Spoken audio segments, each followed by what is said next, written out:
Bienvenue au starter du jour pour bien démarrer sa journée. Aujourd'hui, j'aimerais vous encourager à ne pas oublier Jésus. Un jour, Marie et Joseph, alors que c'était la période de Pâques, ils décidèrent d'aller à Jérusalem. C'était là où on fêtait cette fête. Et puis, ils avaient avec eux Jésus. C'était encore un enfant, 12 ans.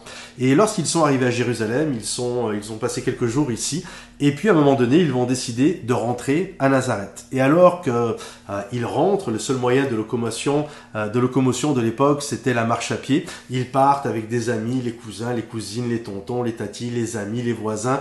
Enfin bref, il y a de l'effervescence, il y a du brouhaha, tout le monde est en marche. Et puis, la Bible nous dit, au bout d'une journée, c'est pas rien quand même, hein, au bout d'une journée de marche, ils s'aperçoivent que Jésus n'est pas avec eux. Waouh, quelle tragédie! Je me souviens, moi, avec mon épouse, à un moment donné, nous sommes partis à une fête. Ma grande fille avait un spectacle de danse, elle était petite, elle avait 6 ans à l'époque, et j'avais ma petite fille Colline qui avait 3-4 ans. Et puis nous sommes partis, puis là on était avec des amis, il y avait plein d'enfants, puis on part. Moi je pensais que ma fille Colline, c'est la cadette, était dans la voiture de mes amis, mais elle n'était pas là. On a fait 10 minutes de route, on arrive dans la ville où il y avait cette fête, et puis là on sort des voitures et je m'aperçois que ma fille n'est pas là. Panique à bord, même si j'ai oublié ma fille, vous comprenez que je l'aime. Alors je rentre dans ma voiture de nouveau, je fais tirer comme un fou pour rentrer chez moi, et puis là je trouve ma petite fille dans les bras du voisin. Elle avait été chercher le voisin en attendant, et bref, c'était un peu la panique, cette histoire. Et Marie et Joseph, c'est vraiment ce qu'ils ont vécu. Au bout d'une journée de marche, ça ne veut pas dire qu'ils n'aimaient pas Jésus, mais pris dans l'effervescence, pris dans le brouhaha, ils ont oublié Jésus. Et parfois, nous oublions Jésus. Ça ne veut pas dire que nous ne l'aimons pas. Il n'y a pas que ceux qui ne l'aiment pas qui l'oublient, mais parfois, on est tellement pris par les soucis de la vie, par l'effervescence d'un projet, par des stimulations de gauche et de droite, etc., que nous oublions de voir si Jésus est là dans le projet, est là dans ce que nous désirons entreprendre.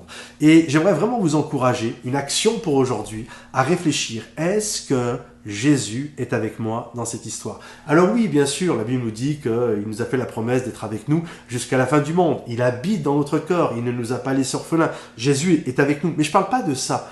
Vous avez bien compris. Je pars dans un projet, je pars dans une direction, je décide de faire quelque chose. Est-ce que j'ai pris le temps de regarder si Jésus était bien du voyage? Donc une action pour aujourd'hui, je prends un temps, je réfléchis dans ce que je vais entreprendre dans cette journée, dans ce projet dans lequel je suis en train de m'élancer. Je prends un instant et je réfléchis. Est-ce que j'ai bien vérifié que Jésus est dans l'histoire? Que c'est la volonté de Dieu, que je suis bien dans ce que Dieu désire?